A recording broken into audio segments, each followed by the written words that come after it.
Hello, everyone.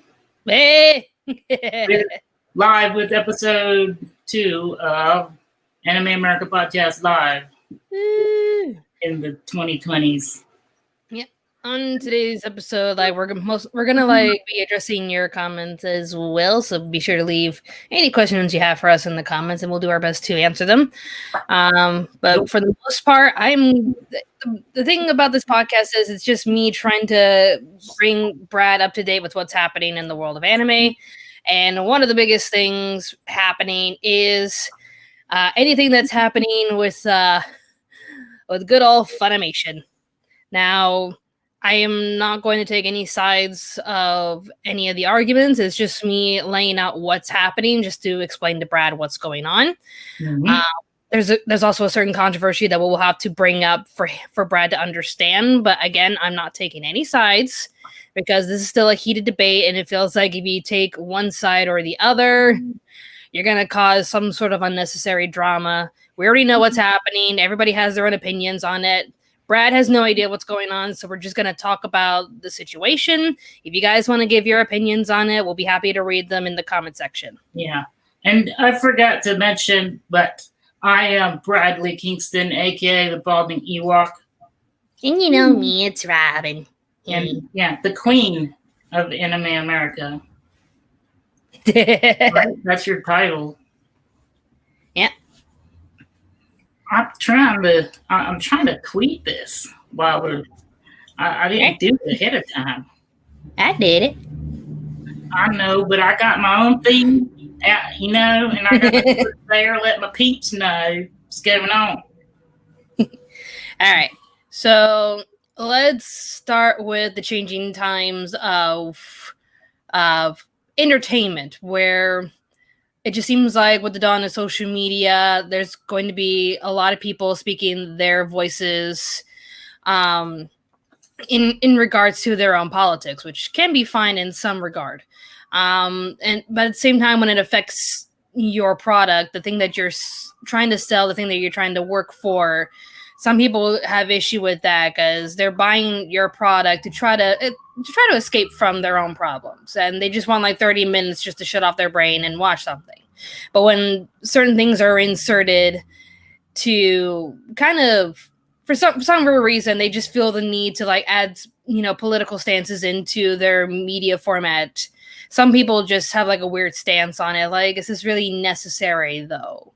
Like, in some ways, they think that it's bringing the issue to light. Others will say it's kind of damaging the issue at hand because it just feels like you're forcing your issues onto other people. Mm-hmm. Funimation has been doing that in regards to taking their dubs and inserting political terms.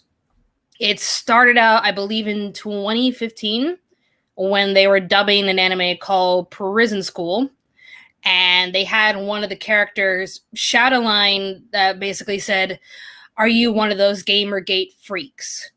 Brad, do you know what Gamergate is? No. Wow. He is out of the loop. Yeah. So, well, without saying who or what, ever since Trump was president, I didn't want to. I got off of Facebook and everything. That is more than fair. That is more than fair. Whatever it's been nothing but just people attacking each other on social media. It's like fair. Yeah. Everyone's just not. They're not being adults. So let's just get off of social media for a while. That's what I did. Gamergate is basically it was a drama scenario that happened in the gamer community where somebody released a story of a woman, a game developing woman, who they revealed that in order for her game to get more publicity and to get higher ratings, she kind of did adult things with some article editors, game reviewers. Try not to use too many adult terms because YouTube.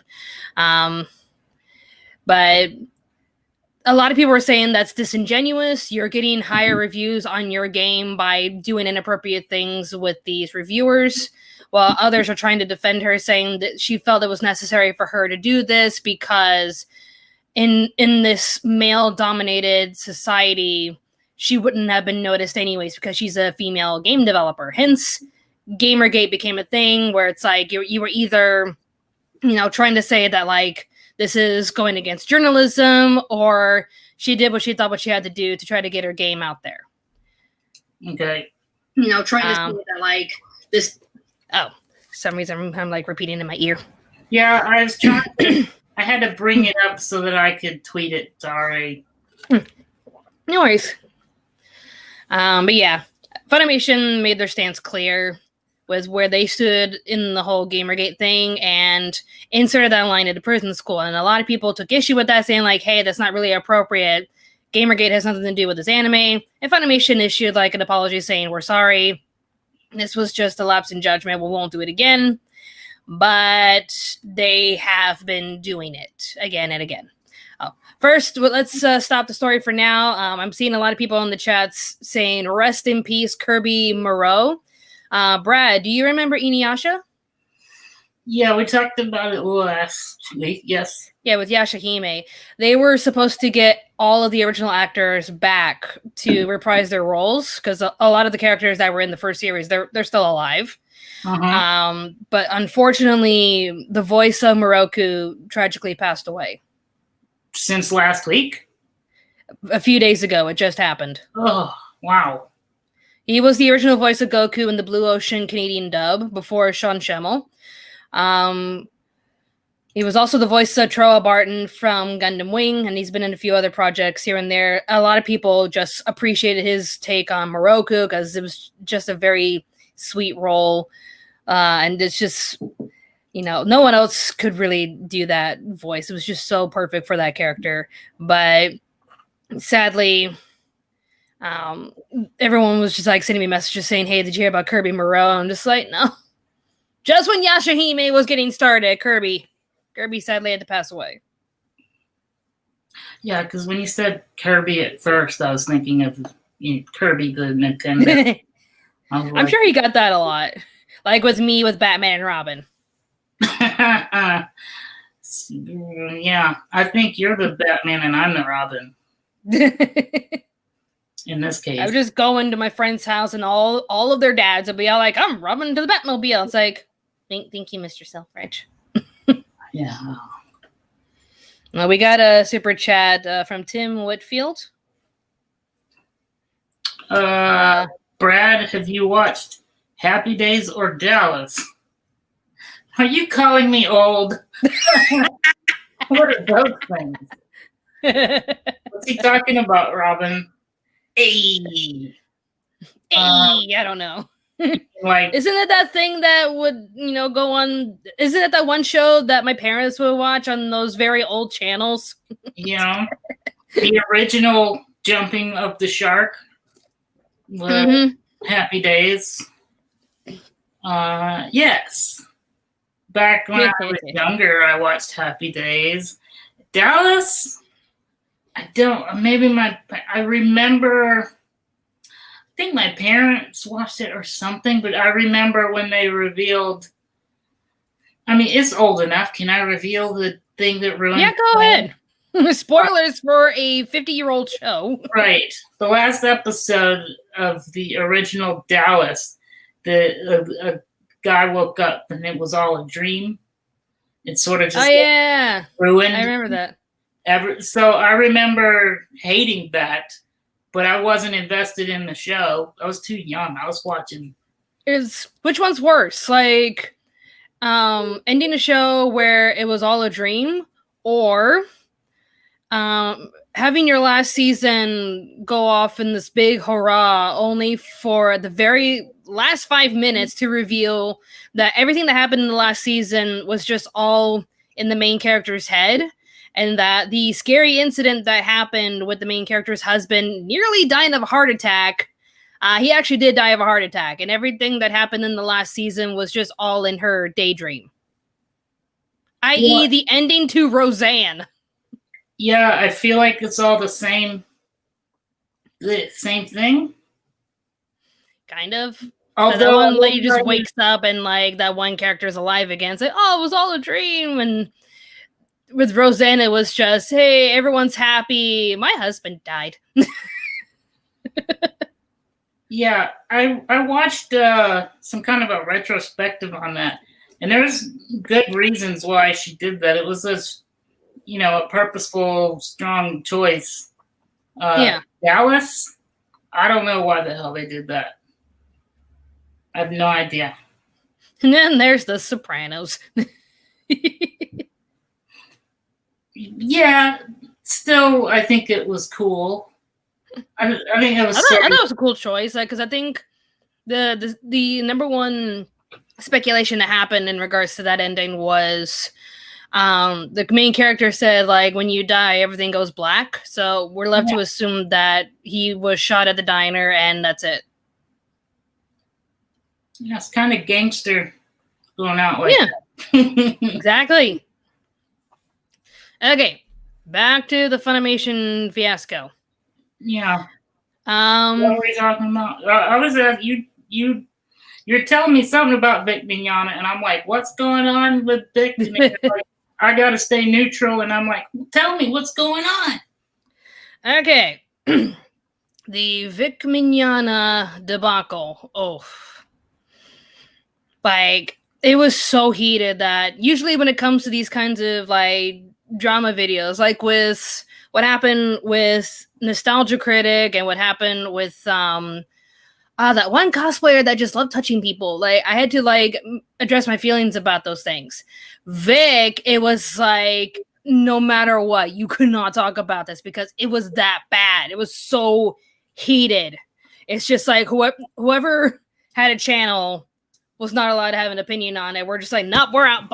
Bye. But basically, shortly after the release of Dragon Ball Z Super, the Broly movie, and everyone was praising Vic Mignogna's performance, a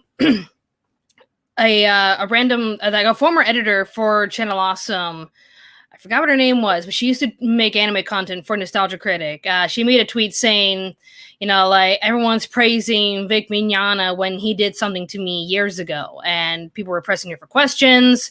And there were more people coming out saying that Vic Mignogna was being inappropriate to them.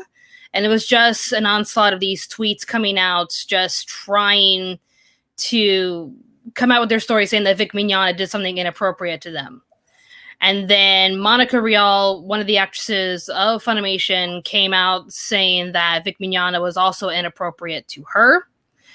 And this led to Funimation making the tough decision, and even Rooster Teeth coming up with the tough decision to let Vic Mignogna go. He has been trying to fight this case, saying, like, these are all accusations with no evidence. And I think he's trying to fight the appeal that the judge made, I think, almost half a year ago. But there is a lot of things to take into consideration there was like two parties that were dividing the anime community. You were either a Kick Vicar, which was hashtag Kick Vic, get Vic out of there, or you were with I Stand with Vic, thinking like, these are all accusations with no proof. You need proof in order to, basically ruin a man's life. Yeah. And when they were trying to ask these questions to the actors of Funimation, the actors were actually acting pretty bad to these people asking questions. I mean, it's one thing to have like an attitude with people that are attacking you saying like, hey, screw you for letting go of Vic. You're going to have some of those. But when you have like people legitimately asking like, okay, but what happened? There was just like so many tweets and attacks from Funimation and anybody related to the Funimation actors, just attacking these I Stand with Vic people. Like, even Jamie Markey made a tweet saying like, I want his balls, I want his head. Mm-hmm. And Monica attacking anybody on Twitter trying to defend Vic, and it was just, and Chris Sabat, Sean Schemmel, there was even an actress named Samantha Inoue coming out saying, All these people that are defending Vic Mignogna called a SWAT party to my house. And it is so abysmal that you people would act this way. This is all the Vic Mignogna fans are like. They're all the same. And then someone did some digging and found out that this so-called swatting that happened at her house happened 2 years before she made this accusation. Oh. And so we're just like, why would you do that? Like, if these are serious accusations towards Vic, you should be taking this seriously and not accusing the entire fan base of swatting you and using using photos that happened to you years before this drama happened, to the point where like she just deleted herself of any social media platform. It was just like, did you seriously do that? Oh my goodness. Like, these are accusations that you need to take seriously, and this is something that we need to act like adults for, but all of these tweets are just making the Funimation actors just look abysmally bad. The way that they're treating the Vic supporters, the way that they're handling the situation. Mm-hmm. And when Funimation is asked, like, what's your take on this? How do you feel about your actors attacking your audience? Funimation just won't take a stance on it, and they lost a lot of subscribers to their streaming website. Okay. And it just seems like ever since Vic left, the push to add in more political terms into their dubs just kept happening. Like in the and this is like something that I'm taking a stance against. Like the whole Vic Mignogna thing, I'd stay in the middle about. But when it comes to the way that they're handling their dubs, this is something that I'm taking a personal offense to, because it feels like they're taking someone else's property from another culture and inserting their own propaganda into it. And I just feel it's a bit irresponsible. Like, in one episode of Miss Kobayashi's Dragon Maid, there is a voluptuous dragon character that's her human form. Her human form is just her with a damn good body. And she decided to cover herself in one of the episodes, to which the main character's like, why are you wearing this? And to which she responds, oh, well, I was getting a lot of stares lately, so I just decided to cover up. And to which the main character responds, I don't think it's the clothes that's the problem. Because she just got that figure, so of course everyone's just going to stare. The voice of this character did not like this line, and of course it's Jamie Markey. So they changed the line to, what are you wearing? And Jamie responds, oh, those patriarchal societal demands were getting on my nerves, so I decided to change clothes. To which the main character responds, give it a week, they'll be begging you to change back. It's like, I'm sorry, but what does a 2,000-year-old dragon have any knowledge of patriarchal societal demands? Yeah, I'm definitely confused. By the way, I want to address...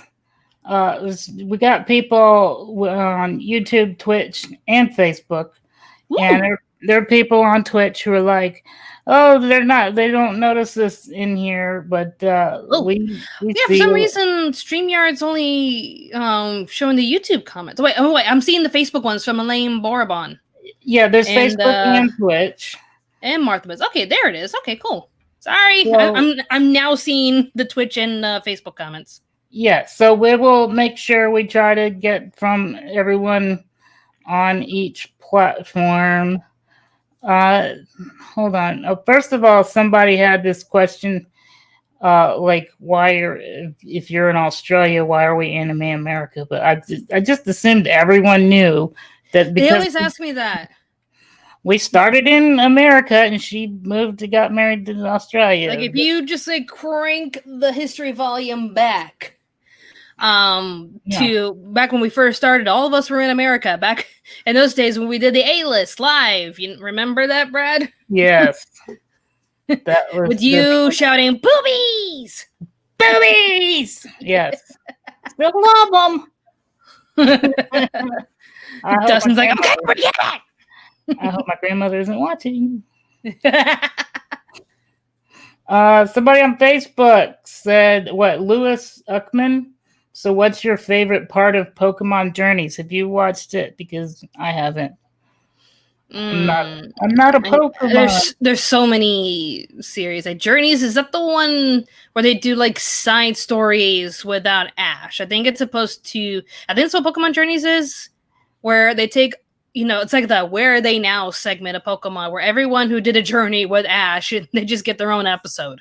To which it's more entertaining than the actual series itself because every episode is the same. They find a Pokemon, Ash is like, cool, that's a new Pokemon, and they deal with the problem at hand from the random character of the day. Team Rocket comes in, they get rid of Team Rocket, end of story. Pokemon is just the main series itself, it's boring.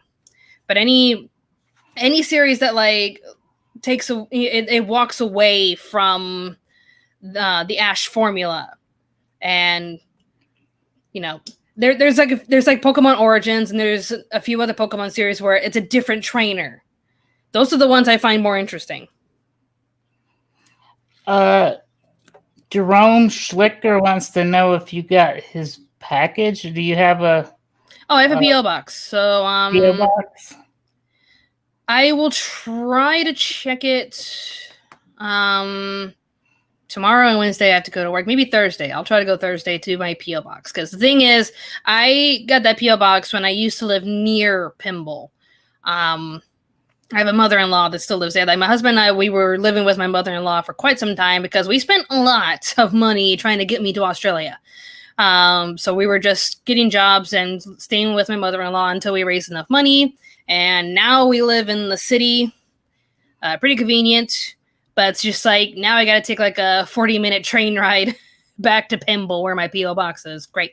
Oh, okay.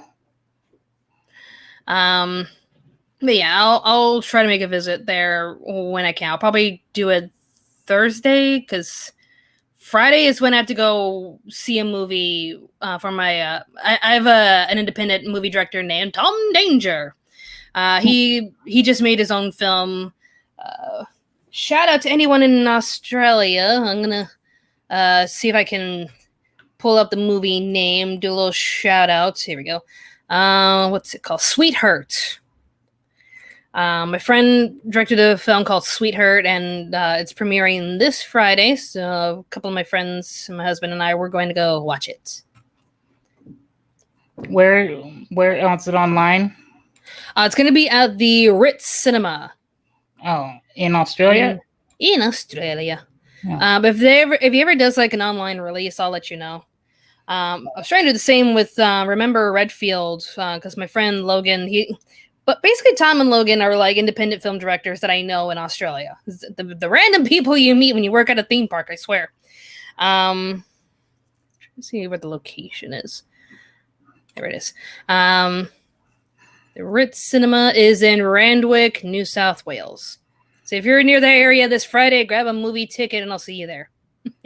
By the way, like I just remembered that I can put the questions up on the thing here. Ta-da! Light 2226. What is this podcast about? I just realized we're not doing our intros. We're supposed to be like, hey, this is Brad, this is Bob from Anime. What? I did an intro. Animes and stuff and the things and the and whatever. I did an intro. I said like basically this podcast is about me getting you up to date. Sort of, yeah. I guess. It's just like, Brad, have you heard of this? No. Well, let me explain.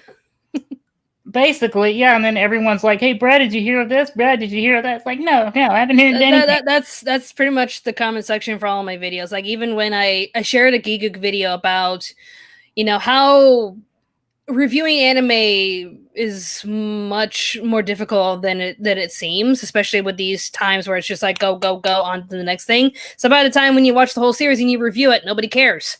So I just shared it on Twitter, like, this is giving me a lot to think about. And the one tweet I get is, can you do this top 10? And I'm like, what does this have to do with the Geekgook video? I'll take your tweet into consideration, but focus.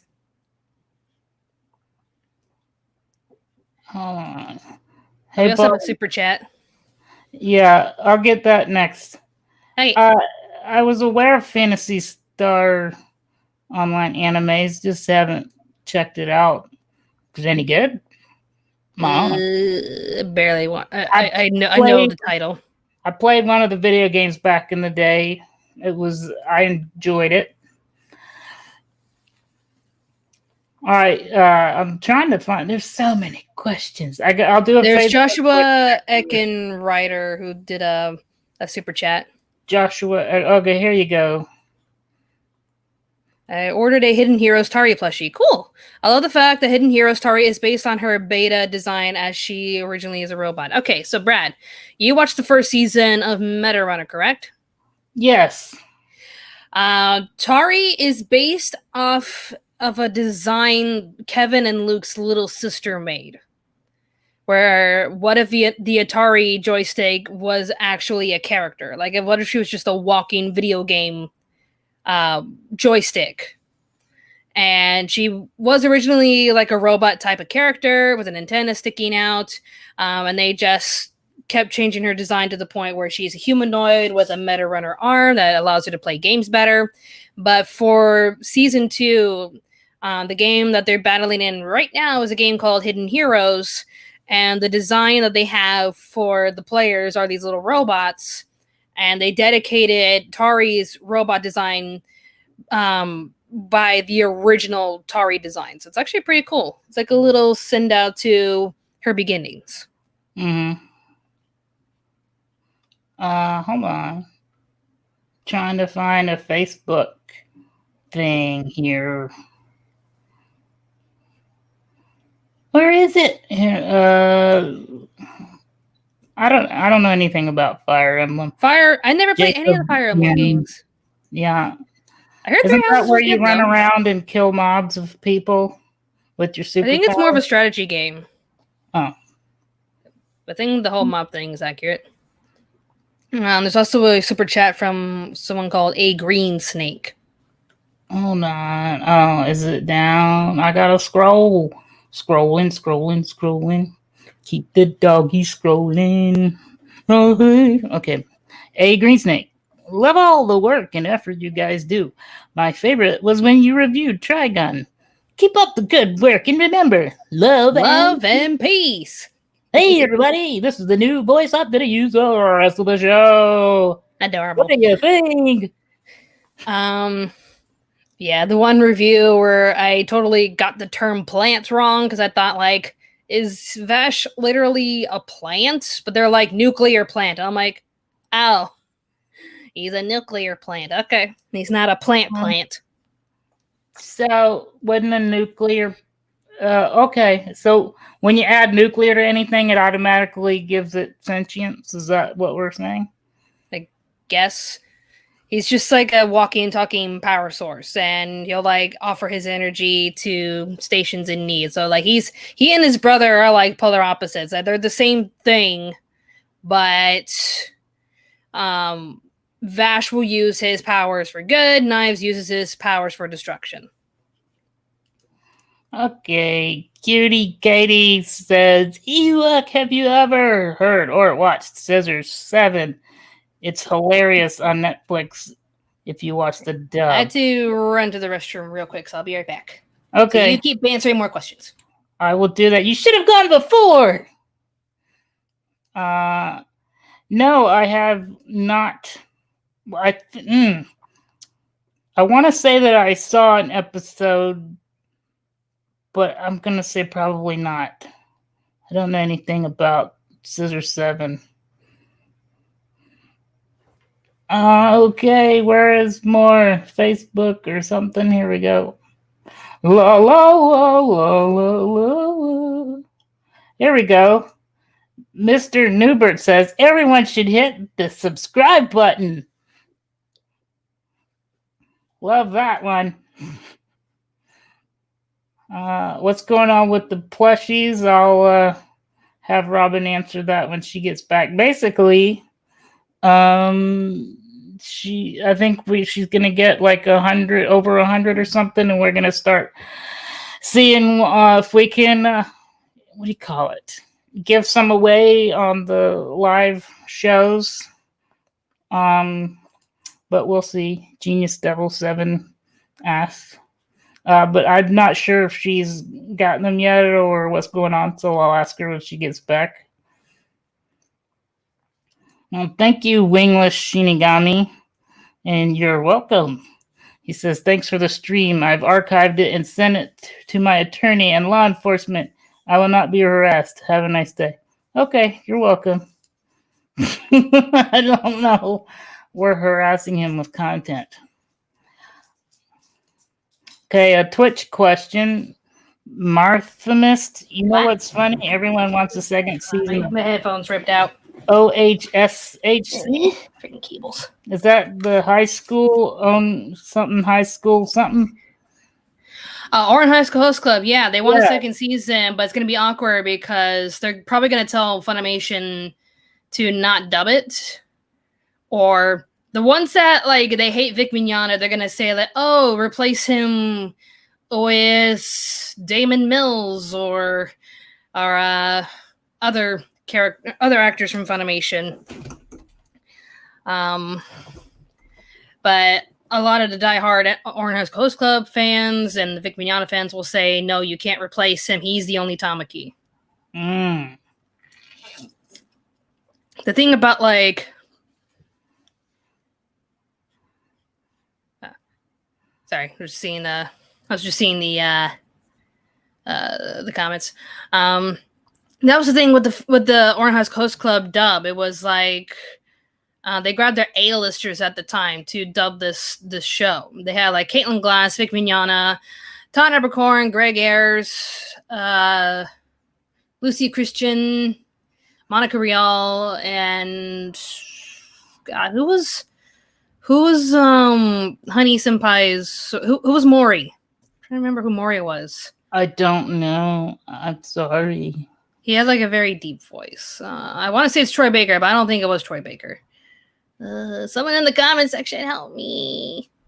I would bring up my phone, but for some reason I lost my phone. Well, you need with no phone. News at 11.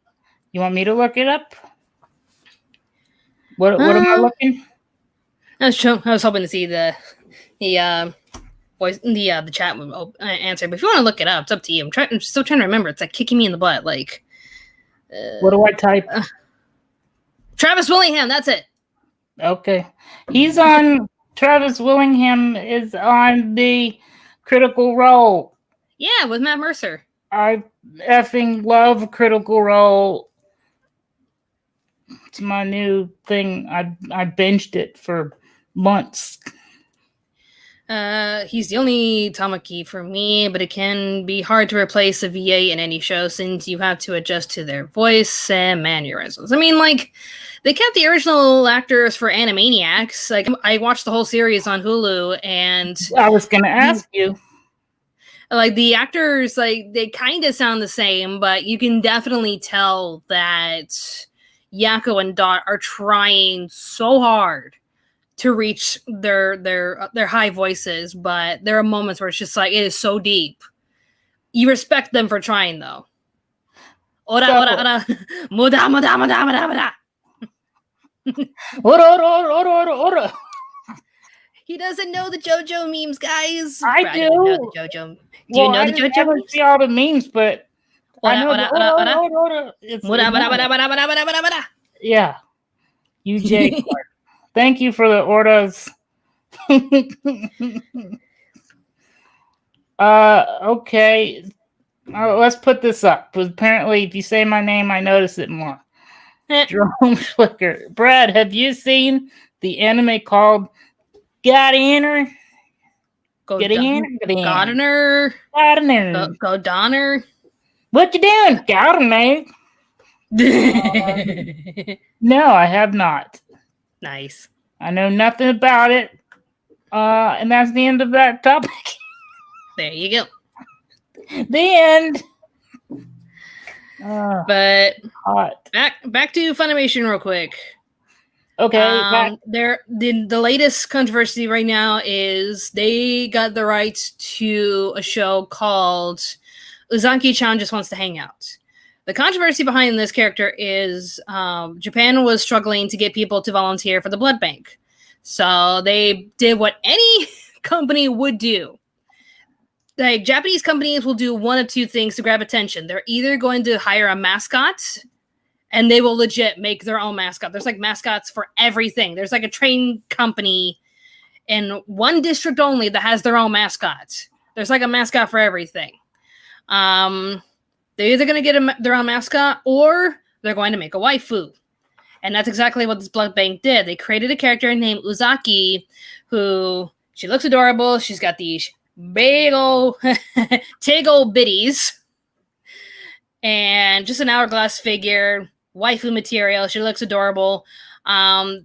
It started a controversy online as demanding this blood bank to get rid of this character because she's inappropriate. It's like, it's a cartoon character. What do you want? She's a waifu. And it worked. Japan had a problem. They used modern problems require modern solutions. They got a waifu. They went over to donate blood and got their waifu merchandise out of it. So Uzaki got her own fandom, and people are not happy about it because they were using waifu sex appeal to gather blood for the hospitals. But it worked. The character was popular enough to the point where they gave her own show, where she's just a college student bothering another college student. He's an introvert, she's an extrovert, and she just wants to hang out all the time. He's just like, go away, I just want to be alone. So, oh, hey, Dad. It's my dad. Hey, Dad. He's in the chat? Yeah, Douglas Moore. Hey, Dad. Tell him he needs to do the super chat, otherwise we won't. He already does super chat. It's called an allowance. No, it's called birthday and Christmas. Oh. Or I'll just open a card for him. I'm like, oh, thanks, Dad. I gotta convert this in the AUD now. Alicia Connell says, hi, Robyn. Hi, Brad. So, hello. Hi. But the character got her own show, and Funimation got the dubbing rights to it, and we're just like, oh, no. Because the show has so many innuendo jokes that we know with Funimation and how they're treating their dubs and how they're inserting things here and there and changing the context of certain dubs.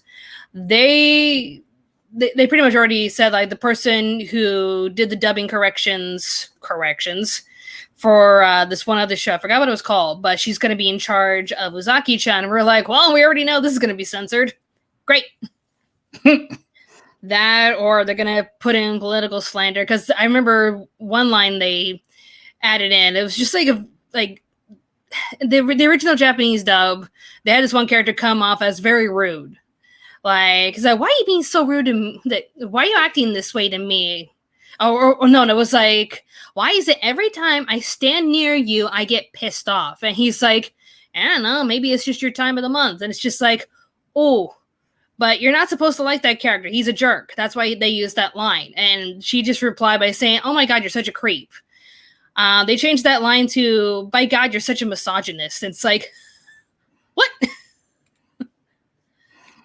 Okay, Agado Network says, hey guys, one question. What are your thoughts on Sayaka Miki as a character? And you know me, I don't know anything about names.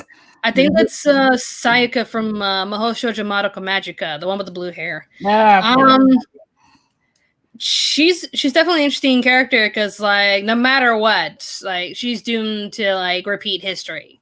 No matter how many times they try to reset the universe. But, like, she takes the deal with good intention. She uses her wish to do something for someone she truly, truly cares about, even if Senpai will eventually not notice her. Like, he just still sees her as a good friend, and he has feelings for someone else, and her best friend has feelings for him, etc. So you feel bad for her, but at the same time, you know that she's still a good person. So okay. I like her character. By the way, Light 2226, I think we answered your question from earlier while you were watching Hell's Kitchen. See right here, it says, I was watching Hell's Kitchen. So that's what you get for not watching Anime America. You'll never know what the answer is. Heather Petty from Facebook says, what is the next top 10 list? Robyn. It was supposed to be done last week because I had the audio laid out and everything. It It's supposed to be top 10 scariest husbandos and waifus. It was supposed to be the Halloween list, but basically what is happening in my real life, and I'm probably going to make a vlog about this, is I got hired by Glitch Productions, aka SMG4, as a staff writer. So basically on the weekends, I'm working at a theme park, help me, and the weekdays, Tuesdays and Wednesdays mostly, I am scripting their newest episodes of SMG4. But it was just supposed to be Tuesdays and Wednesdays, but sometimes they'll ask me to come in case something at the last minute happens, like, hey, we need to delay this episode. Can you come in and work on another episode? And I'm like, okay, cool, I'm on my way. Or last week in particular, they were like, okay, possibly in the future when we're working on other projects, we'll need your help scripting out episodes that we're working on for future projects besides SMG4. So we want you to watch the head writer, Jeff, scripting out all of our other projects so you can learn from him. So eventually I'm going in as many days as possible to better my skills as a writer, to the point where when I hopefully get promoted from part-time to full-time, I can eventually leave my job being a theme park worker. No, I've been there for 5 years and I'm hoping to leave soonish.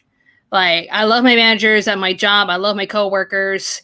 It is just exhausting work, having to operate attractions in the cold, in the rain, in the heat. And this is something I've been doing since I was a young adult. I've been doing this since I was like 17. And I'm tired. Wow. I am just done. Yeah. I feel like the public has become a lot more entitled than what I'm used to. Like, I get a few complaints from a few Karens here and there, but it honestly feels like, especially during the pandemic, when my managers are doing everything they can to look after me, and when our staff members are doing everything that we can to look after each other during this pandemic, where we have to wear visors and we have to clean everything. It honestly feels like the guests, the customers, the public at large do not care. We are telling them to be socially distant. They don't want to bother. We're telling them to sanitize their hands. Some will, some won't. We do have a lot that will follow the rules. Like, they'll keep their distance, they'll wear a mask, and they will be polite. And as part of the contract for keeping this park open during a pandemic, we have to clean the rides after every use, and it takes time. We're already getting complaints saying this is not necessary. You guys are wasting your time. You're wasting our time. We paid so much money to get into this park, and you're wasting our time with your employees taking their sweet time cleaning the rides. And it's like, this is a pandemic. There are people that are getting sick and dying out there, and you're complaining that you have to wait 5 minutes for us to clean a ride. It depends on what ride. Like carousel, we just say pick out, okay, that person sat there, clean those. All right, next up. Yeah. Tango train, we clean the seats that were used, or we'll clean all 20 cars. Now, with an attendant, it doesn't take too long. The Volare, on the other hand, has 64 seats, and most of the time, the Volare operator has no attendant, because boarding this thing, it's like one of the easiest rides to operate. Cleaning it, however, is so hard. And especially when you have guests staring at you and the sun's beaming down on them. There's no umbrellas, which is something I brought up with, because they couldn't have umbrellas during the pandemic for some strange reason. Like, I think the government was all like, oh, they could be touching it and it could be a contaminable object. And it's like, well, we could just, clean it in between shifts. It's like, no, get rid of all the umbrellas. And it's like, what? NSW, whatever. We've had to make a lot of choices that the government has been like saying, oh, you have to do this and you have to do that. And it's like, okay, the guests are going to hate us, but okay, it's a pandemic. They have to get used to it. Yeah. We've basically, had to make all these changes, and they're complaining about it. And it's just like, you're coming to a theme park during a pandemic. I think the most brutal story I ever heard of a guest going to a theme park that I felt bad for them, but at the same time, I did not take their side. It was a family that drove all the way from Rhode Island to Florida to go to Disney World. And the government is saying, in order for you to go to Disney World, everybody, and they mean everybody, has to wear a mask. Because these Disney properties can hold hundreds of thousands of people. They're being restricted, so all the lines at Disney World are super low right now. But you have to wear a mask, no matter what. And they have a few people complaining about it, but at least Disney is going to give you a mask in case you forget. Right. But if they start a complaint or refuse to wear a mask, they get escorted off property. Sadly, the saddest story I ever heard from this family, their daughter had a high spectrum of autism to the point where if you put something foreign on her, she will have a panic attack. Right, yeah. So they were trying to tell Disney she will refuse to wear a mask. There's no possible way for her to wear a mask. Can you please make an exception? And unfortunately, they can't. They're doing this for everyone, like for the elderly, the children, the adults. Yeah. They can't make an exception. They make an exception for her. They got to make an exception for everyone, and then all the other people wearing masks are just like, well, why do we have to wear it? But they don't have to wear it. And you're opening a can of worms at that point, and then you start another hotspot outbreak, and Disney World shuts down again. So in order to make sure Disney World stays open, everybody has to wear a mask. And honestly, if you have a child with that high of a spectrum, the best thing to do is to wait until the pandemic dies down. It sucks. It really does suck. You want to go to the happiest place on earth and have a wonderful time, but this is a pandemic, people. This is like one of the scariest times that we're living in our modern generation, but you want to escape it and go to these parks, which is highly understandable, but that doesn't mean that the pandemic is going to disappear because you want to feel happy for one day. Yeah.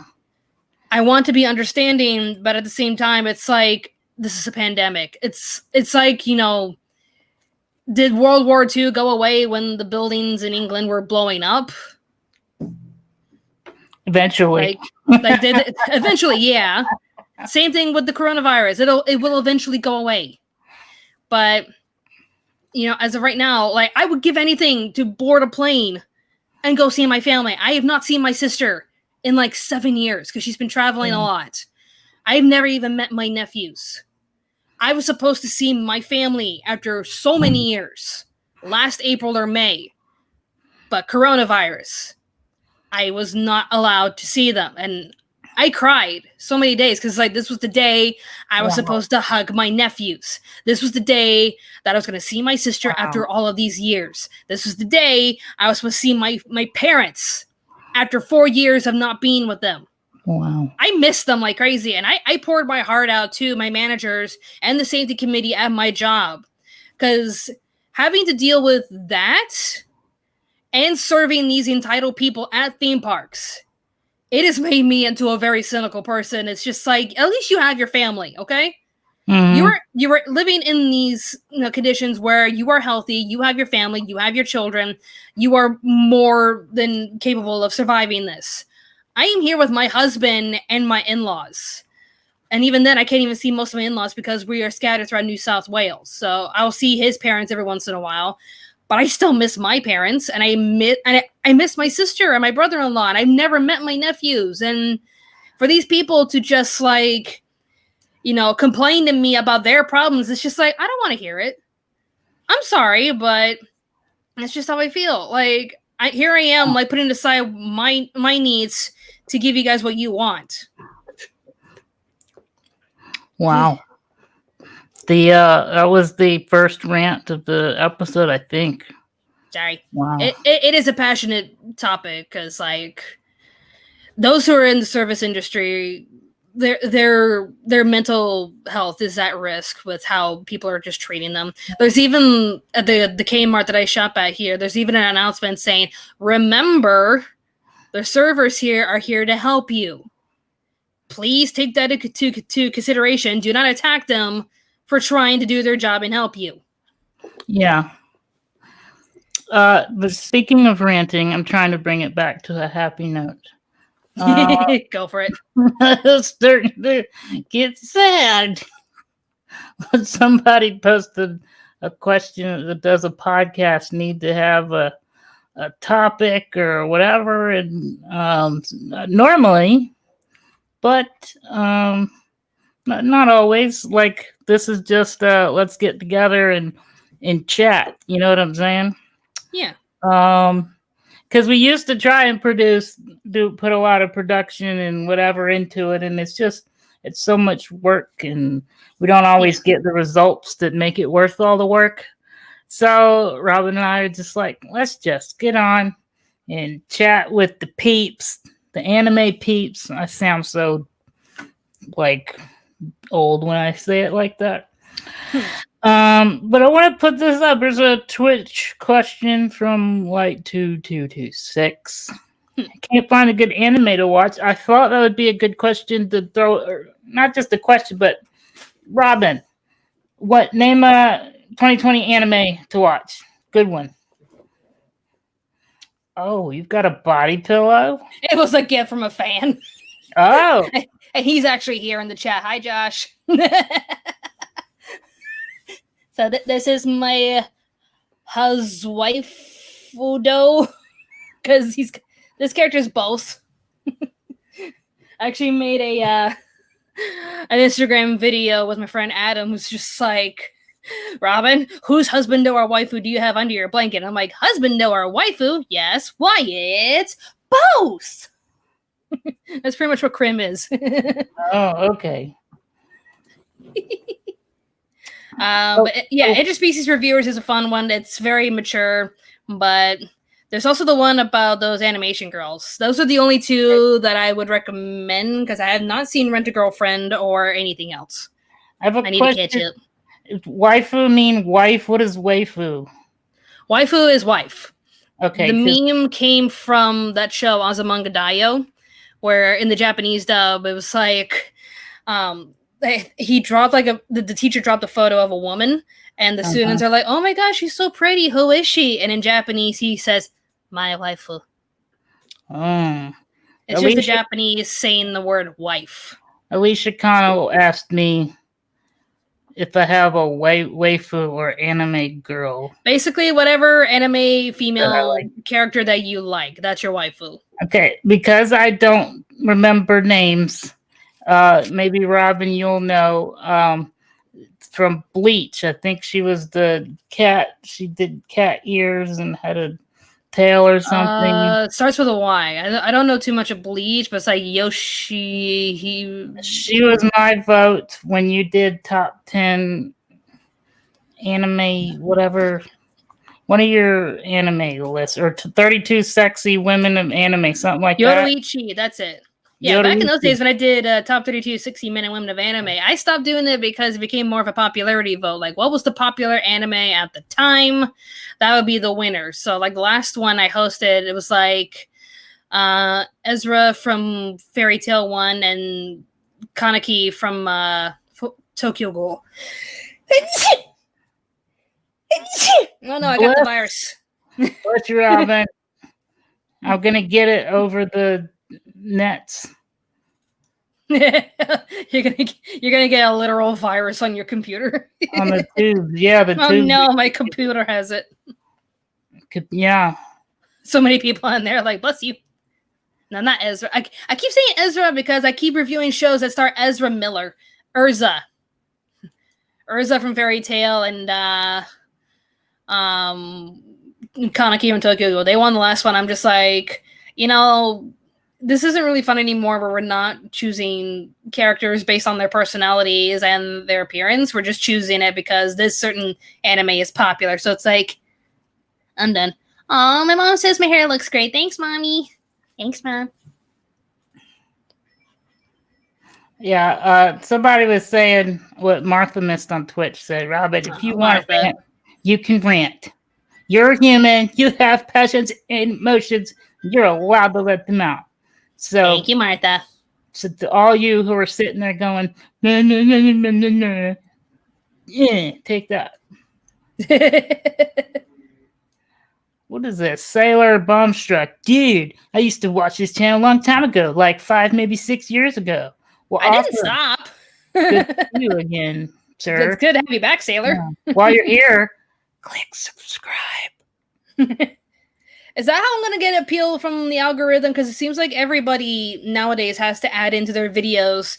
Be sure to leave, they just like, before we get started, be sure to leave a like on this video and subscribe for more awesome videos from this channel. It's like, it really helps a lot. It really helps a lot, guys. Sorry, guys. Now onto the video. It's like, it's how people are getting attention from the algorithm, because it just seems like everybody suddenly decided to do it. Yeah. And click the bell icon. Do you do the thing where you're like, and click the bell? The bell icon is so stupid. It's just YouTube trying to like get you to like do the notifications on your phone, and it's so annoying, especially when you're a YouTuber that gets so many comments, and you get a notification for all the comments, so it just keeps scrolling, and you're just like, can I use my phone, please? I can't. There's so many comments. Right. I had to turn it off. Coach 8766 says to try to rent a girlfriend. That's actually a name of an anime. Oh, I thought it was a .com show. I could go to. Maybe. Sega Star 7 says that's a cute pillow. Thank you. Grim's a cute character. I like the episode where he finally gets to like set out and do his own little pervy adventure, because like the others just make a delivery to Dracula, and they're just like, all right, let's get home and go to a few brothels, and Dracula's like, well, I mean, I got one around the corner if you want to check it out. And they're like, cool, let's go check it out. But Krim wasn't with them on that adventure. Like when they got back, they were like, oh, I wonder what Krim was doing. Like, oh, he was probably working at the bar. But you just see him leaving a witch brothel, and I'm just like, my boy, he went solo on this venture. Yay! He made his own review. They're just like, wait, Krim, you actually went to one by yourself? My man. Okay, so this is off the anime topic, but some Sans Gaster said, as someone who is going to culinary school and who is autistic, any tips for me when I enter the service industry? Don't. No, I'm just probably don't, because you're gonna have like a lot of Karens, and what's the male equivalence of a Karen? I think we're all trying to like figure out the name. Like, what's the typical suburban dad name who also has to go talk to the manager? Billy, or I don't know who. No. Billy's the name of my manager, so like Billy's like the guy who takes the complaints and doesn't care. I don't know. Bob? Maybe Bob. Or Dan. Dan sounds like a good one. Like Dan. There's always a Dan. Okay, Dan. No, it's Bob. Dan? Bob or Robert? Yeah, maybe. Robert and Karen. Karen and Rob. Yeah, that sounds right. Or Craig. Freaking Craig. Basically, like find like a service center that will like a restaurant that'll cater to your needs, but also has like low service amounts, because if you're living in like an environment like a theme park, you're gonna have like a lot of people that are like, no excuses, you should hire better people, etc., etc. Like the service industry, you should only do it if you're desperate for work. Somebody said Jared, which I think that's a good. Furious Citizen said Jared. Jared, Dave, Rob. Kevin is a good one. Miss Lily and Caesar Paradise. I like this one. Martha Miss says, I call them Ricks, which that would work. I'm Pickle Rick. I love Pickle Rick. I don't know why. I thought when that came out, I was like, dude, Pickle Rick. And I thought it was just me, but then like everyone's like, Pickle Rick. I'm like, okay, now it's not cool anymore because everyone's doing it. Right. Like honestly, like only do customer service if you think you have the strong backbone for it, because like you're gonna have people that just need a job and they need to pay the bills and whatnot, and usually they're the happy-go-lucky people that are like, oh, I'm great with people, but my job consistently has a lot of people complaining and threatening to get rid of me and my job, and say, oh, like I'm gonna complain to the manager, and it's like, cool, go for it. It was just basically me telling them, "Hey, your child's not allowed to sit here." He's like, "My child can sit anywhere." It's like this seat is literally above an electrical area for the Dodgem cars. Your kid's either gonna fall into the track and get hit by a Dodgem car, or they're gonna get electrocuted. So please, for your safety. And they have to go complain about how I talk to them. It's just like, ugh. I like what Miss Lily said. She says, "Kevin, I'm a Billy, and all I get are Karens and Kevins." Ugh. And I remember we were talking about like an old employee who used to work for us, and it's just like, remember Rohan? Yeah, he had so many customers throw crap at him for doing his job. Like the guy had like an iPad thrown at his face. He just grabs it. It's like, okay, cool, thanks. Like, Rohan, how come people keep throwing their iPads and iPhones at you? He's like, I don't know. I remember like relieving an employee at the Dodgem cars, like, all right, I'll take over. And they looked severely stressed. And I had like the supervisor at the park saying, no matter what, do not talk to these two. Just, do your checks and run the ride. And I'm like, okay. So I'm doing my checks, and I go up to this suspicious couple that are just sitting in the Dodgem cars. And all I said to them was, all right, guys, before we get started, I need you to do your seatbelts just over your head and across your chest. And then they get up and tell me to go F myself and threaten to punch me, and they walk away. And I'm like, I just told you to put on your seatbelt. And my supervisor runs out to me like, what did you say to them? Put on your seatbelt. Oh, okay. What are we calling those people? Australians call them bogans. Bogans? They're basically the Aussie rednecks. Okay. I'll try and remember that. It's hard to remember. Remember? It's hard to remember. Hi, Mimba. Mikey's here. Hey, Mikey. Furious Citizen says, I know one. I like one that is Onyx Equinox. Is that an anime I haven't heard of? I think so. That does sound familiar. Onyx Equinox. Neither one of us know what that is. Sorry.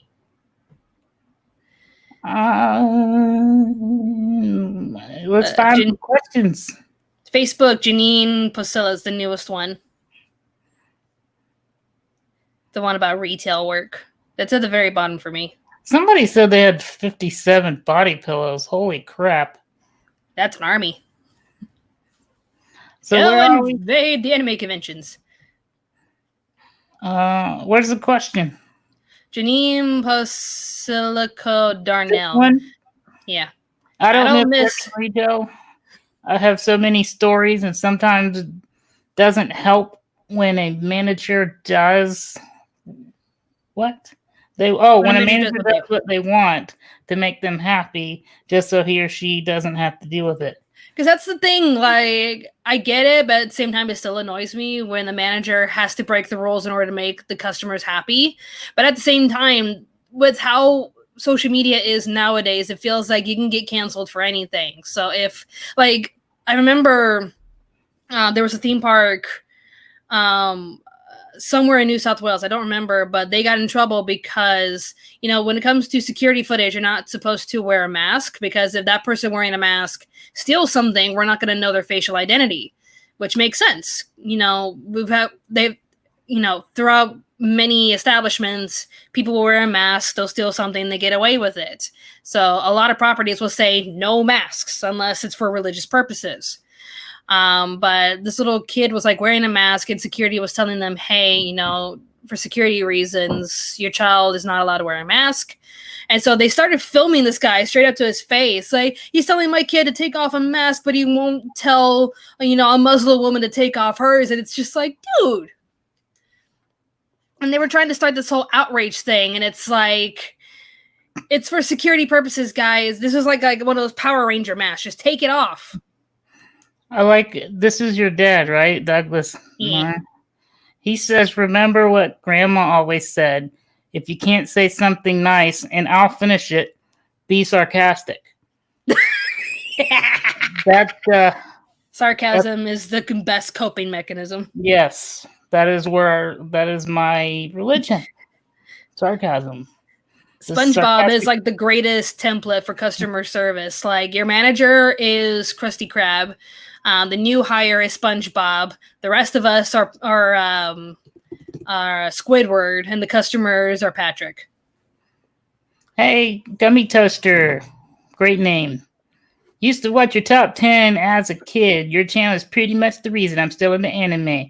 Well, you're thank you. welcome. I like the PewDiePie template. PewDiePie. What do you mean PewDiePie template? That's the hot pink and black tiger stripes. That's PewDiePie's, I think, trademark design. Furious Citizen said if you can't say something nice, just say something slightly hurtful in a chipper tone. I'm down with that. I get that sometimes when the kids are asking me, ma'am, has anyone ever died on this? And they say it like in a joking way. And I'm like, okay, that's the first time for everything. No, but do you want to be the first? I'm like, kid, if anything happens, I'll make sure Channel 7 gets your name right. Landon Cotty said she didn't really have 57 pillows. It was a joke. It was funnier when I thought it was true. Yeah, I ruined it. Everybody's down for Bogans. Everyone likes Bogans. Yep. So we have like an employee at our park being all like, whenever he does his spiels on any of the rides, he talks like a Bogan. We're like, oh my god, you're beautiful. You're beautiful. Yeah, all right, guys, let's start this. All right. Long Island Ice Tea says, yep, that's about right. Bogans. Bogans. All right, anime topic. We've been on other stuff, and I might have to end up editing this show because I feel like Corona and all this other stuff is if we don't edit to the description, we should be fine. But if someone from YouTube watches the video, as if they ever watch my videos, but if we get demonetized, that means someone might have reported us for talking about coronavirus. But we weren't talking about it. We were talking about the reaction. Like we're not giving out wrong medical statements as other people are. We're just talking about the reaction from the people. Yeah, and how crappy they're being. She just has to clean your mess and live with your decisions because she's in the service industry. People complain about me, and I'm just like, ma'am, we don't have to be open. Light 2226. Did we ever answer the question about a good anime? They like Cowboy Bebop, which you and I both are huge fans of Cowboy Bebop. Heck yeah. Space Dandy is awesome too. I typically don't like silly animes, but Space Dandy was awesome. Yes, what is Carol and Tuesday? Carol and Tuesday it's an alright anime. Like a lot of people just love the message of it and thought it was beautiful, and I'm just like, it's alright. It's still kind of good. Like it was just about like these girls. Like one of them came from a rich family. She ran away from home. The other one is just living day by day in the city. They get together to make their own music, but they're pretty much fighting the industry standards that rely on a lot of auto-tuning and robots to make their music. And these girls are singing from the heart. So it's just like down with auto-tune, down with, automated music. We're going to play music from the heart, and it's going to be 1,000,000 times better than the establishment's making. I hate auto-tune. I mean, sometimes it's used artistically and, properly and correctly where it adds to the song. But when, the whole thing is auto-tune, you can't hear the person's voice, and it's just... I'd say, if it's used responsibly to level out your voice, especially in the middle of a performance. Like, a lot of concerts nowadays rely on it so that you don't... mess up live, because that can happen, especially what happened with poor Idina Menzel when she was singing Let It Go on New Year's Eve, and it was in the middle of a snowstorm, and her voice was just compromised, and she just messed up her high note, and people made fun of her for it. It's just like, well, you try to do it. It's hard being a vocalist. Wrongful says she loves your review for My Bride is a Mermaid.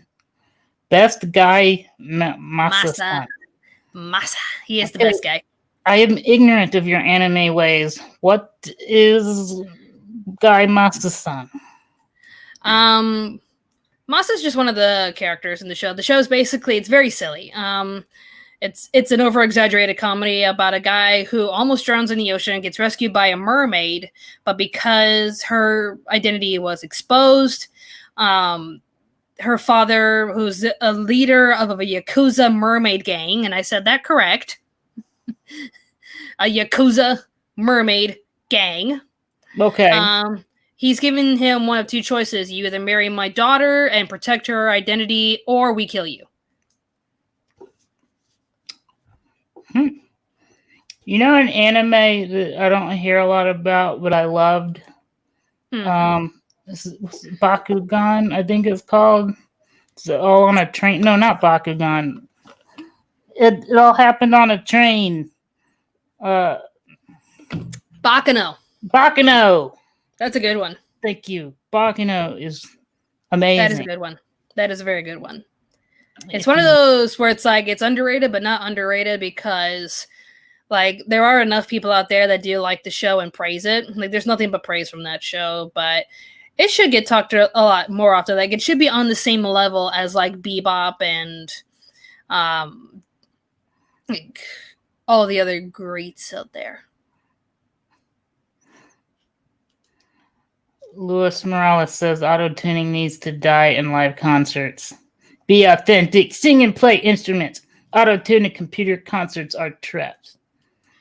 I would agree and disagree. It depends on your strengths and like, or if like you're not feeling well that night, but you still want to perform.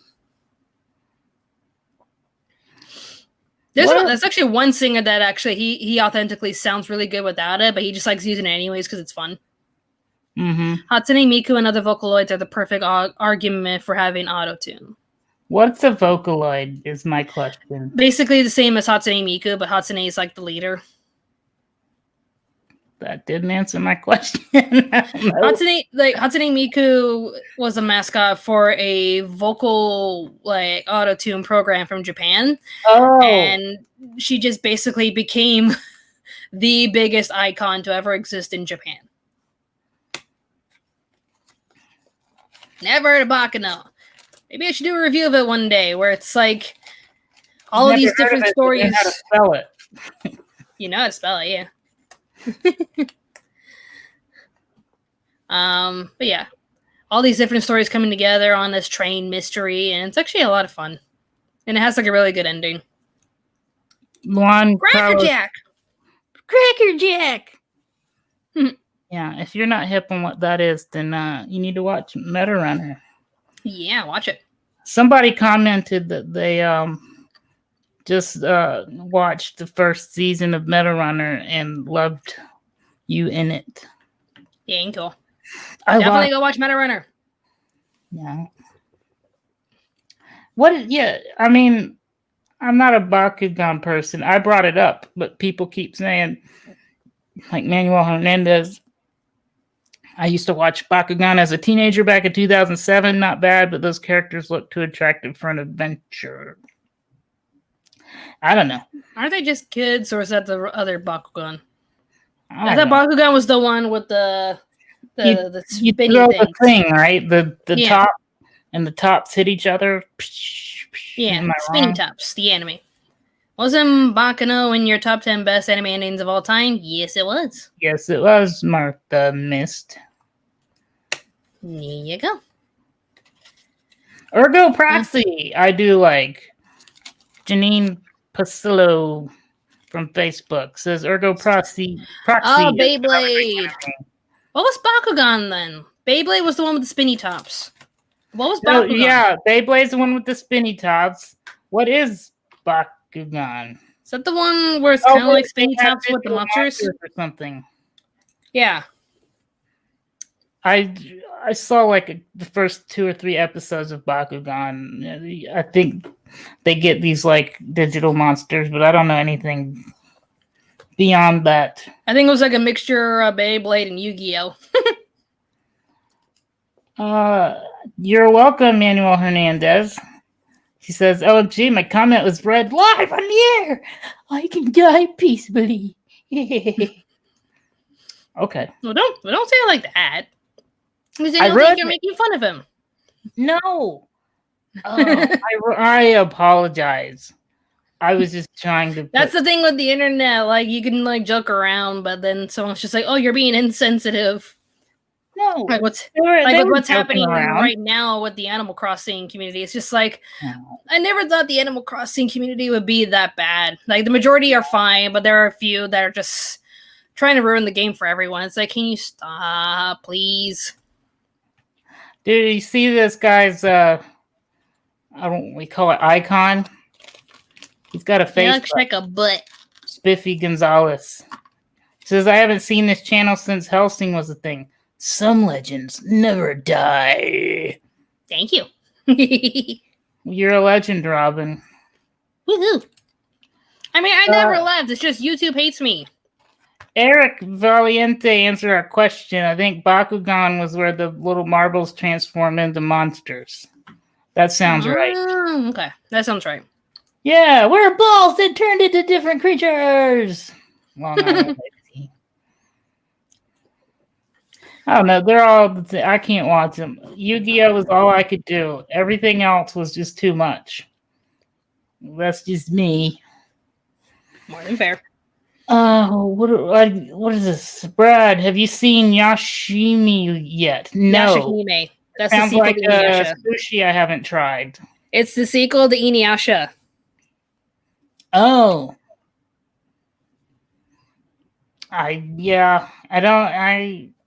Should I? Are you guys gonna make me watch it?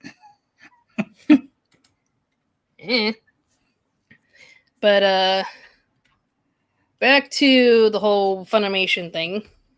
Real quick though, this is a good question. Zoe Ann Chin. What anime are you looking forward to in 2021? Probably the Sailor Moon movies.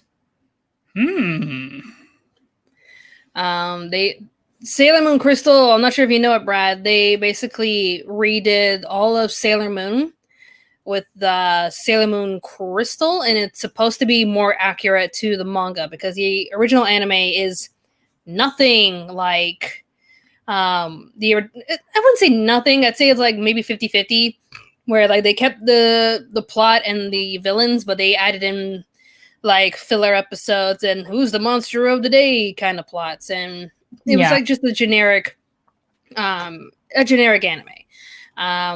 Sailor Moon Crystal was just more on point to its original story, and like the first season was a bit of a mishmash because of the animation quality and the bad pacing, but it still kept to the original theme and idea. Next year, they're going to release the 4th season into 2 different movies, and that's what everyone's looking forward to. Jeffrey Harrington says, "Can you please review Baki?" First of all, I want to say I do enjoy Baki, mostly because it's pretty accurate. I mean, I love martial arts. I've studied martial arts for years, and it's very accurate. A lot of the moves are doing it. Obviously, they go into like superpowers and stuff and whatever. But for the most part, it's pretty entertaining to watch as a martial artist. Yeah. So, Robyn, what about, you're not really as much into battle anime as me. Will you ever review a Baki or anything like that? If I can get through my Patreon requests. I mean, I reviewed all of JoJo, and that's mostly battling. Yeah. What is your thing? Did you review did you review JoJo as all of it, or each season separately?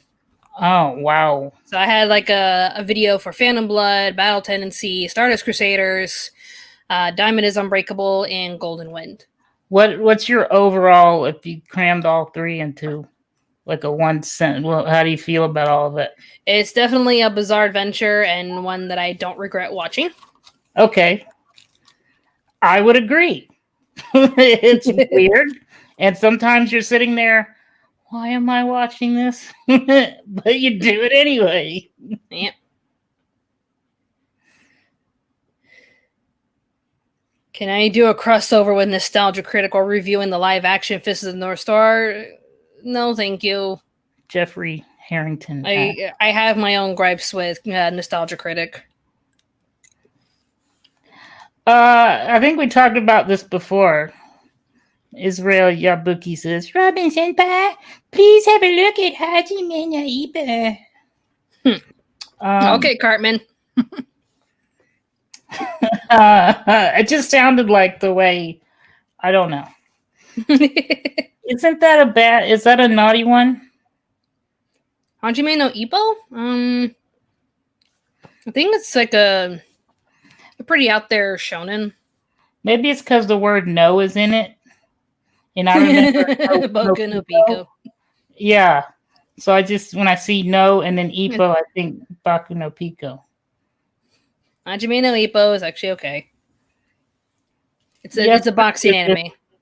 We've heard of Space Dandy. We talked about it earlier. You're late. I love that. How to describe JoJo? It's the gayest shit you will ever watch. Excuse my French. I'm just reading what Martha said. Yeah. To which, when you say that to the JoJo fandom, they'll just say, "Yep." Yeah. But they say it's not a bad thing. Yeah. By the way, Light226, I don't know where to tell you to watch Bakuno. Maybe try Crunchyroll or Google or it says it isn't on Crunchyroll. So I don't know, sir. Maybe Hulu? If it's not on Crunchyroll, maybe Hulu or Netflix. Maybe it exists somewhere. It's definitely worth the money, wherever you find it.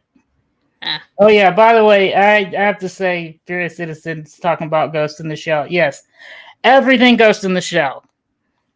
Just my personal opinion, but just pick a Ghost in the Shell, whatever it is. You can skip the live action movie. But live action movie had like good effects, and the last half of it was cool, but the beginning was boring. Right. But I said anything Ghost in the Shell, so I'm just saying anime. Anything anime goes in the shell. Do it. GITS all the way. Gets you some git. Okay, so somebody wants us to get back to the Funimation thing. I thought you explained it all, but there's more to talk about with Funimation. They basically joined. They have like a few representatives joining the anime table, trying to bring in their own perspective of diversity and entertainment to Japan.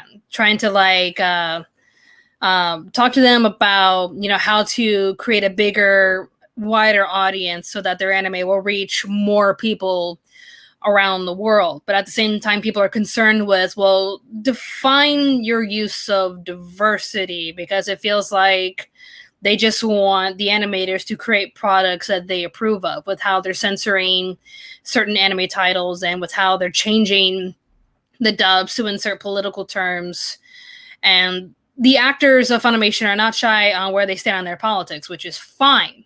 But when you use your said politics to go to Japan to try to make them change the shows that they animate and don't animate, is that a form of censorship?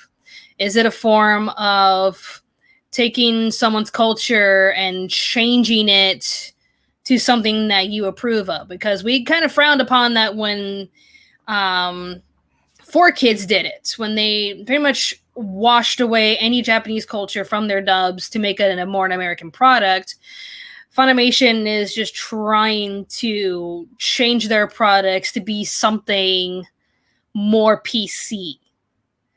So is that okay? Is it not okay? Do you think they're just there at the anime table just to bring a bigger perspective for the animators? Because Japan lives in its own little world. They have their own problems. They're being overworked and their population is dying down. Hence why you're seeing a lot more naughty content on TV, because that's basically Japan's way of saying, hey, make the babies. Make the babies. It's true, though. So is it really fair for people from America to go in and be all like, hey, maybe make your products more like this? Is that okay? And a few mangakas are coming out, like the guy who makes Love Hina, saying like, can't we just do our own thing? We want to make our own products, and you're basically telling us that we need to stop. I want to throw this up there because two people said we're talking about Bakuno. I think this is Janine Pasolico Darnell said she found it on Just Dubs. And so I think Jasmine Orholm says it's on Hulu. I can neither confirm nor deny those claims, but I'm just putting it there for your edification. Yep. Okay. But yeah, what are your thoughts on Funimation inserting political terms into their dubs and possibly trying to change anime as a whole? Is it bad if I don't have an opinion? That's not bad at all, no. Because you're just stepping into this just not knowing what's going on. But this is basically what's happening. Like Funimation inserting political terms and censoring their dubs and possibly going to Japan to talk to the animators and the mangakas into how to making their anime more diverse. But the term diverse is just like, well, what do you mean by diverse? Here, without knowing everything, my just initial thoughts are, let me watch it the way it was originally made. And then I can decide whether I like it or not when I watch it. I feel like Lewis keeps sharing this this comment about what we're talking about translating is important. What, this one? Yeah. Translating is important. Changing dialogue, political or not, is lying about what the character said. The mouth flap is always a stupid excuse. That's what they say. Like, oh, we had to change a few things to match the lip flap, and it's like, but you're changing the context of what they're saying. Yeah. I prefer it being as accurate because I come from being a huge fan of kung fu movies, and I prefer it to be as close to what the original. Because what ended up happening is they just made the kung fu movies silly and ridiculous when they translated it because they just made up whatever they thought with, go. And which was great because I enjoyed it. Great on one hand because I enjoyed, there's some just great, funny movies to watch that are dubbed. But come on, you're ruining. I've seen some that were. I'm talking about kung fu, comparing it to anime, but because that's where I, started. But I would watch a great kung fu movie with the original, whatever, with the what do you call it? The stuff on the bottom, subtitles. Subtitles, yeah. Yeah. And it was amazing. Like they're talking about the specific moves and the master was teaching a student saying certain things. And then I watched the dub thinking, oh, this will be easier, more fun. I can enjoy it more. And they ruined it. They changed the art of it. And the master wasn't saying what he was actually saying. He was saying something else. So because of my experience with that and feeling like they ruined what was being said there, I kind of say you got to leave it original. Keep it as original as possible is my take. Yeah. That's how I feel about it too, because it's like when you're inserting your own political ideology into a product that doesn't necessarily belong to you, I feel it's disingenuous. If you're going to create your own product and insert those terms there, by all means do it. And, let the public just watch it for what you created. But taking someone else's property and inserting things that the original creator probably would not approve of. Yeah. It just feels like it's an abuse of power. NCOE 19, NCOI, whatever. Only change things if it's something that no one in the U.S. will understand it. That makes sense to me. At the same time, like, you can have like captions describing what it means. Like, there's a difference between, like, you know, changing a term but still have it mean the exact same thing, and changing an onigiri into a jelly donut. These jelly filled donuts are great. I think I just learned Japanese at this point. Right. By the way, I do want to say, so Henry Stevens says, have you ever seen Animation Look Back Studio Ghibli? I haven't seen Animation Look Back, but I do want to throw out there for the people that were like saying, what's a good anime to watch? Just about anything Studio Ghibli, right? Just pick a Studio Ghibli and you're good. I can't really think of a movie they've made that's that bad to the point where you shouldn't watch it. Like, there's a few hit and misses, but anything made by Ghibli, you're gonna be pleasantly surprised. The best ones to me are Spirited Away and Howl's Moving Castle. Hi, so how much? I think we've been on for an hour and a half, Robyn. Yes, we have. What? Your call. I gotta like record some stuff today because the main reason why I'm not working on the top 10 list right now is because Galmon sent me a tablet that they wanted me to review and release it on the 23rd, which is tomorrow for America, just in time for Black Friday. So they just want me to like just demonstrate the product and show you guys what it can do. It's one of those on-screen tablets. I'm just like, I always wanted to play with one of these things. So basically, the next video will be me reviewing this product and also drawing my anime avatar in different anime art styles. Mm-hmm. And for those who are on Patreon, who are on the Patreon Facebook page, you can already see which images I drew. But tomorrow you'll see which art styles I used, and I just show off the tablet itself. So I got to record that stuff today and have it all edited by tonight. But I also have to like do some shopping because my husband's going in a bunker tomorrow.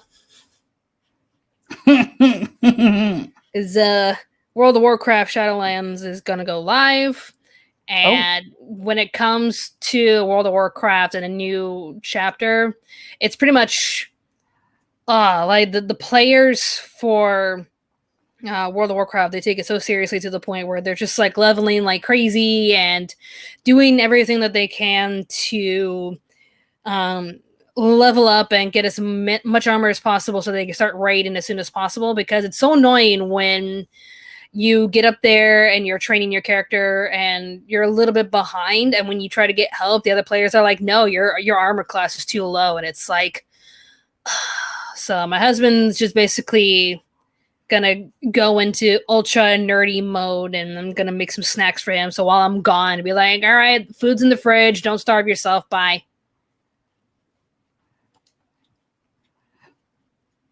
Mm-hmm. So I'm getting pooped. I think we can stop for now. I think another hour and a half needs to be our, thing. Like we're like, maybe we should have a guest next week. Yes, please. I think I will ask my good old friend Phantom Strider to join us.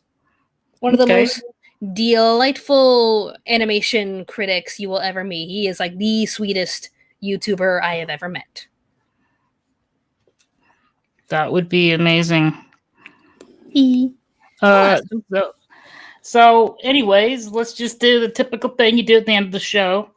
Click the like button. Click subscribe. Because we need you, man. We need your help. We need to get back up to past the 500Ks. We need to get back. I made it back up there, but YouTube was like, "Hey, yo, we're gonna do a purge of subscribers," and I lost like I think 2,000 to 3,000 subscribers in one day because of the purge. That's ridiculous. Maybe you can tell me. And I keep losing subscribers, and it's like, what am I doing wrong? Are they purging because they're like they haven't used the accounts in a while or something? I guess so. purge them. Like, all of your numbers are inaccurate. Here, let's fix it for you. It's like, are you sure? Because it just seems like you just want to get rid of some people, especially a certain PewDiePie. Sure. Hold on. Red Dragon Empress said at Balding Ewok, what anime movie would you watch given the chance? What does that mean? I guess I would say, is there an anime movie you would want to watch and make time for it? I guess I would. I haven't seen Akira in a really long time, and I would like to force myself to watch it again because it's the anime that got me in anime. Langdon wants me to answer something. What's your question? I gotta scroll up. There we go. Yeah. Apparently they're asking for a body pillow of Tari and Maggie. It's like, I'm not in charge of the SMG4 products. I don't know if Kevin and Luke are interested in body pillows. I mean, anyway. I'm sure they can look up services that would make it for them because they've made products for shirts, face masks, hats, and plushies, and also metal badges and stickers and posters. But I'm sure they could find someone to produce body pillows. I just don't know if that's their thing.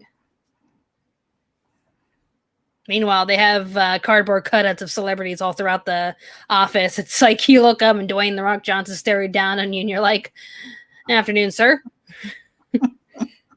The other day was Keanu Reeves because it was our head editor's birthday, and my supervisor was like, "I got you something for your birthday. I got you a new cutout." And James was like, "What did you get me? Don't do this to me, man." And on the day when we're all recording the behind the scenes of Meta Runner, Jeff just comes up the stairs and say, "Hey, buddy, I got you something." And it was on his birthday, and it's a Keanu Reeves cutout. And the joke was, well, Cyberpunk 2077 was supposed to come out today, but since you can't have the game, you can have Keanu Reeves. And I'm in the background just dying. By the way, I pre-ordered it, Cyberpunk. I wasn't interested at first, but with how everyone at my office at SMG4 is talking about Cyberpunk and how they're desperate to play it, I'm like, well, now I want to play it. It sounds fun. I didn't know the whole 3 background thing, like where you start off either as corporate in the slums or in the boonies, which is like, I get a choice. That sounds pretty cool. So if you get Cyberpunk 2077, which path are you choosing? I think I already decided to start as a nomad. A nomad? So that's like outside of the city? Yeah, start outside of the city. Yeah. I feel like I kind of want to start corporate because I kind of want to see what the bad guys are like early on. Well, I was thinking that maybe we could stream our gameplay live on Twitch. We could. Because if I'm going to play it, I might as well click the stream button. So maybe that'll be something. That's my philosophy with, like, if I'm playing any game for like a long period of time, I'm like, I'm going on Twitch because it's the only way I could justify myself playing games. So we'll do that. There you go. And you'll be able to watch us and then do a bunch of backseat gaming and we'll ignore you. Wait, no. Twitch thoughts. I wish. Langdon's calling us Twitch thoughts. I'm like, I wish. I'm a Twitch grandma now. Twitch thoughts. All right, so let's end it right here. Yeah. And what's all the stuff? We got Anime America Podcast at gmail.com. Email us at animeamericapodcast@gmail.com. Leave us a comment down here. Follow us on Facebook and Twitter, Twitch, Instagram. And leave a like on this video. Subscribe to Anime America for more awesome content, etc. Support the channel. Yeah. All of our links are Anime America Podcast except for Twitter, right? I think so. Anime America, something like that. I don't remember. I think it's just Anime America. I'll make sure and get all that stuff correct by next episode, and I'll put the pictures up. I'll have a whole thing, have all the stuff. We'll be professional next time because that's what you do when you do a show. If anything, I could just try to take a screenshot of this background and try to make something of it. But then again, it's not going to help us when when we do full screen, it shouldn't be that much of a difference. But if I just maybe put all of our information at the bottom of the screen, maybe. Yeah, I could. If I had taken the time, I could have typed stuff in. Both of us are busy. We have a thing called adult responsibilities, Brad. See? Here's the thing. I just typed this. Woohoo! You see this? I typed this. So maybe next time I'll type something. Woohoo! Stay tuned. Join us next Bye, time Daddy. when Brad makes an Everyone effort. say bye, Dad. Bye, everybody. Word to your anime mothers? I don't know. I said bro, that he typed time. that. Circle Animation's bro, he typed that. Peace out. Word. I hate myself. Ugh. All right, guys, we're signing out. More awesome videos will be on the way, so stay tuned. Anime America, the next top 10 list will be coming out after my tablet review. Bye-bye. Hold on, I gotta hit the picture. I gotta do the picture first. Hit I the gotta do picture. it right. Oh my goodness. Now I can what? end the broadcast. Okay.